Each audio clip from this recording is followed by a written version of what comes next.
ओटी ही फक्त स्त्रियांचीच का भरली जाते, पुरुषांची का नाही? आणि नेमकं ओटी म्हणजे तरी काय? तर स्त्रीच्या नाभिकालच्या भागाला ओटी म्हणतात, जिथे गर्भाशय असतं, म्हणजेच नवनिर्मितीचं केंद्र आणि आई होण्याची अद्भुत क्षमता असलेली जागा.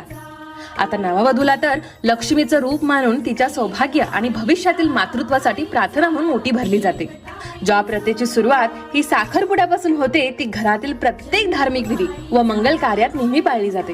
पूर्वीच्या काळी तर घरात आलेल्या प्रत्येक सुवासिनीची ओटी भरायचे, कारण हा फक्त विधी नसून महाराष्ट्राच्या संस्कृतीतील एक पवित्र संस्कार मानला जातो.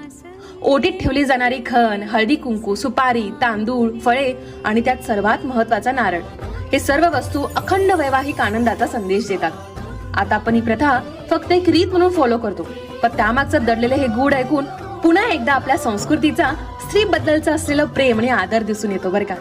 असेच आपले मराठी विधीनी परंपरा खऱ्या अर्थाने जाणून